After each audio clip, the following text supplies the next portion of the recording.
Tudo bem, pessoal? Então vamos agora para o segundo vídeo, onde nós vamos falar dos desafios da implantação da pastagem de verão, que acredito que esse seja um dos gargalos da nossa produtividade, onde começa ali os detalhes que a gente tem que acertar para ter uma boa produtividade lá na frente. O que seria importante nesse momento? Então, primeiramente, a dessecação, ela é muito importante para a gente poder plantar numa área limpa. A gente sabe que as raízes dos materiais de inverno elas podem produzir uma lelopatia, né, uma toxicidade para os materiais de verão se desenvolverem. Então é importante que a gente desseque antes para que essas raízes estejam em decomposição quando a gente entrar plantando os cultivares de verão. Plantar sempre em área limpa, porque a gente tem muita dificuldade de controle de invasora nas áreas de pastagem de verão.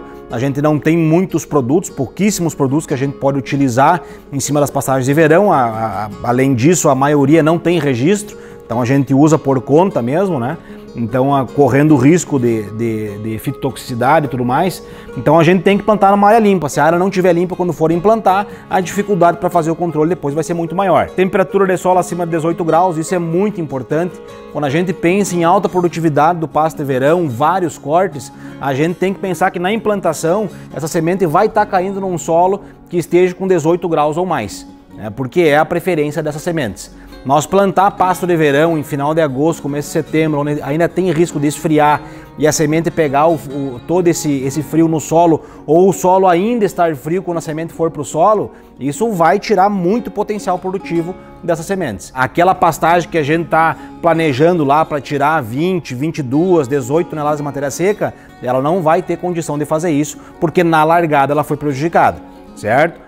Então o plantio também por conta disso a partir de outubro. Então a partir de 10, 15 de outubro a gente começa a implantar essas sementes no solo para ter uma condição mais adequada para elas, dar condição para elas manifestarem o seu potencial. A adubação adequada, vocês já viram que o potencial produtivo é muito alto e talvez outro gargalo depois do plantio seja a adubação.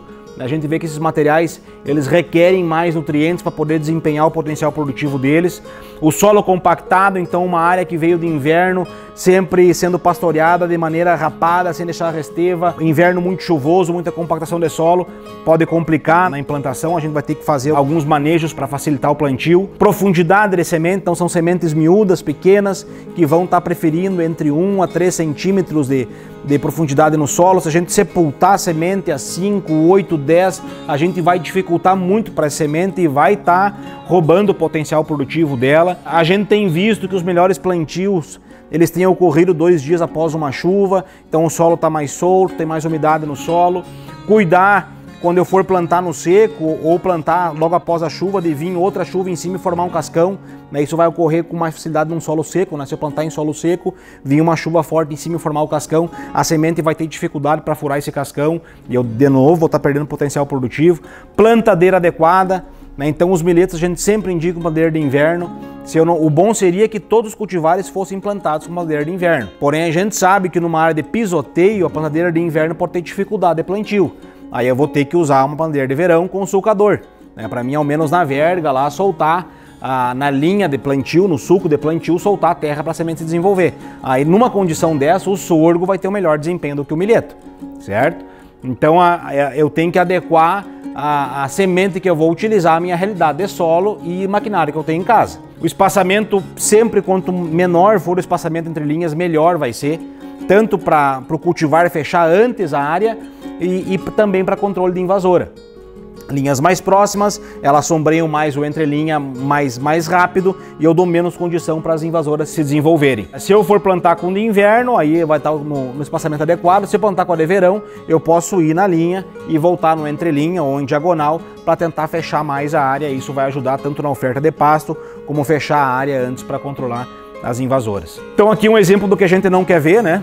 É o produtor plantando direto em cima da área de inverno, então tem que ser dessecado. Aqui esse material que está ainda remanescente em cima da área vai roubar a produtividade do material de verão. Aqui tem raiz viável ainda, enfim, então vai ter efeito alelopático e eu vou perder desempenho dos materiais de verão por conta disso. Esse extra de torrão, numa situação que eu tenho solo muito compactado e eu quero trabalhar com milheto, por exemplo, e eu vou preparar a área, que não seria o ideal, tá virando a terra, mas se tiver que chegar na situação, se eu for preparar a área, eu tenho que preparar bem a área.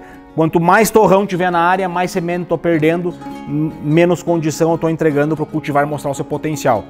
Plantio em solo seco, então também é muito complicado, a semente pode ficar em contato com o torrão e não ficar em contato direto com o solo, e daí eu vou perder também muita semente no momento do plantio, então por isso que a gente sempre indica uns 2 dias após uma chuva a gente realizar o plantio. Profundidade de plantio, quando a gente vê depois de alguns dias plantados, algumas linhas estão bonitas, parelhas, e outras linhas praticamente elas nem aparecem no plantio e o produtor às vezes acha que é semente, mas não tem, como a semente de boa qualidade caiu na linha que está parelha e a semente de má qualidade caiu na linha que não está vindo quase nada. E quando a gente vai examinar uma área dessa, o que a gente encontra é isso, é a profundidade, o sulcador em algumas áreas calou demais, a semente caiu a 10, 12 centímetros, está lá embaixo no sulco de plantio, cabe praticamente uma mão inteira dentro do sulco e isso vai dificultar muito para a semente para se desenvolver. Então aquelas que caírem mais por cima vão conseguir se desenvolver, onde o sulcador não abriu tanto suco de plantio, mas aonde cavocou demais, eu sepulto a semente e daí eu complico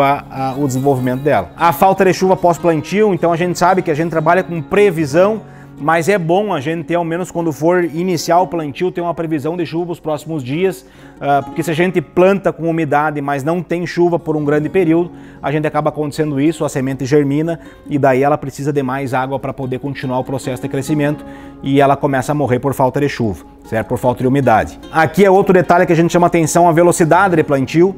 Então, quando acelera demais lá no trator puxando a plantadeira, eu começo a ter semente caindo fora do sulco. Então essa aqui ainda se desenvolveu, né? Fora do sulco, mas se desenvolveu, porém o fertilizante não está aqui, o fertilizante está lá dentro do sulco. Então vai ficar longe da raiz da planta, né? Então esse não é o ideal. Então tem que ter velocidade adequada, a gente tem que plantar com calma.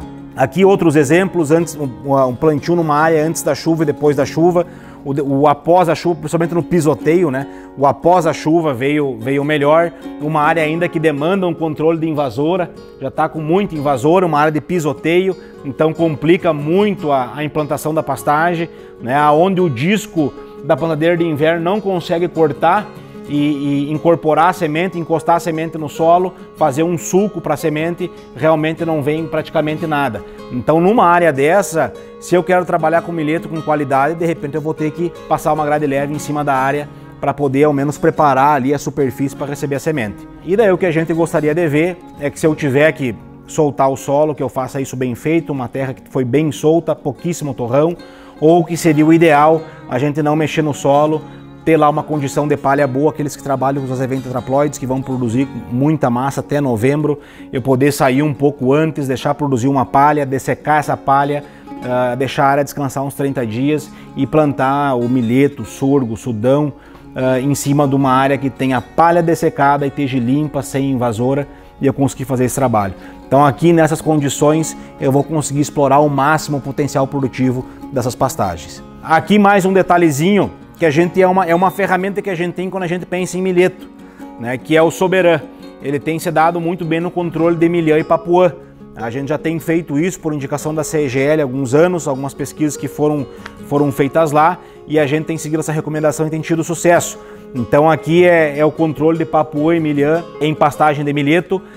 O detalhe que eu lembro a vocês é que o milheto ele tem que estar acima de 25 centímetros de altura, e se o milheto estiver abaixo, ele vai sentir uma fito. Então aqui o milheto foi passado de forma adequada, o milheto estava na altura, controlou bem a invasora. Aqui nas partes que o milheto estava mais baixo, abaixo de 25 centímetros, vejam quanta fito apareceu nas folhas de milheto. Então o milheto, para aplicar o Soberan, tem que estar acima de 25 centímetros de altura, certo? E ele vai ter um bom controle. Então a indicação seria essa, Soberan, 240 ml por hectare, milheto maior que 25 centímetros, como a gente tem falado, bom controle para milhã. Quanto menor tiver a invasora, melhor vai ser o controle. Mas um detalhe que não pode esquecer é a altura do milheto, ele tem que estar acima de 25 centímetros de altura, para a gente não ter problemas de fito, tá? Ou ao menos ter menos problemas com fito. Então é uma alternativa quando a gente tem muita invasora na área, certo, pessoal? Não é a solução do problema, mas é uma alternativa, uma das poucas alternativas que a gente tem. Também lembrar um pouco sobre a entrada das vacas no piquete.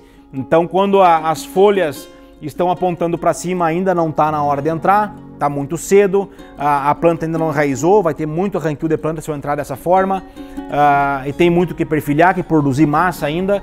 Quando está no estágio 2, que as folhas estão ficando de lado, a gente começa a se preparar para entrar na área. O ideal seria um intermediário entre 2 a 3, onde a ponta da folha começa a apontar para o solo. Aí está na hora de a gente entrar para poder estar fazendo uso da pastagem e explorar todo o seu potencial. Além de ser importante o momento da entrada, também é muito importante o momento da saída, né? Que a gente vai ajustar conforme for o consumo. A gente aumenta o piquete, reduz o piquete, ou a gente vai ter que realmente retirar os animais na hora que chegar o momento da saída. A gente tem que procurar deixar no piquete das pastagens de verão uma resteva em torno de 15 a 20 centímetros.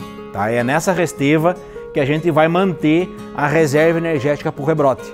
Né? Então ali as plantas vão ficar com pouca folha, elas têm que ter a reserva energética que elas vão ter para fazer o rebrote delas, vai estar guardado nessa resteva que a gente vai deixar no solo. Se eu trabalho com as vacas com pastejo muito apertado, as vacas rapando o solo, ou eu entrar com uma roçadeira e essa roçadeira entrar muito rente ao solo, eu vou diminuir essa altura de resteva, vai reduzir a reserva energética que o rebrote vai ter para ser feito, e a minha volta vai demorar mais tempo para ser feita. Então aquele piquete que eu demoraria 12, 13, 14 dias num verão com boas condições de chuva e uma boa adubação, eu vou demorar 15, 16, 17 dias. Então é muito importante a gente manter a altura de resteva adequada para manter a vida útil da pastagem. É importante para a planta como também é para a vaca. Quando a gente olha aqui, ó, os nutrientes digestíveis totais, a gente vê que a maior concentração está na folha e não no como. No como tem menos nutriente digestível, assim como o FDN. A maior parte do FDN está no como e não na folha, então a folha ela vai comer mais. Quando ela chegar no como, ela tende a restringir mais o consumo, porque tem mais fibra. A fibra que é indigestível, que a vaca não consegue digerir, que só passa por ela, também. Eu tenho menos na folha e mais no como. Então a gente vê que o como não é para a vaca, o como é para a planta fazer a reserva energética para poder propiciar o rebrote. A mesma coisa da digestibilidade estimada, então é muito maior na folha que no como, né? E a mesma coisa na proteína bruta, é muito maior na folha a concentração do que no como, né? Então o como serve para fazer a reserva para a planta poder fazer o rebrote e não para a vaca pastorear. Se eu tô com muito como, eu posso entrar com uma roçadeira para corrigir a altura do como, mas eu tenho que levar em conta que eu não posso entrar com a roçadeira rente ao chão. A roçadeira vai ter que entrar entre 15 a 20 para manter essa resteva. Outra coisa fundamental é o nitrogênio. Então o nitrogênio é uma boa ferramenta. Quando a gente está apertado de pasto, as pastagens em geral elas têm uma boa resposta ao nitrogênio em velocidade de crescimento, formação de massa, perfilhamento. Então o nitrogênio é uma boa ferramenta e a gente tem que abrir mão dela quando as pastagens começam a ficar mais apertadas. A gente tem menos oferta de pasto. E o que a gente quer no final é isso, né? Uma pastagem bem implantada, sem falhas, uma área limpa, onde a gente possa propiciar muito volume de alimento para as vacas nos entregarem em produção de leite. Certo, pessoal? Então seria isso. Maiores dúvidas, procure o seu departamento veterinário na sua unidade e fale com o seu veterinário.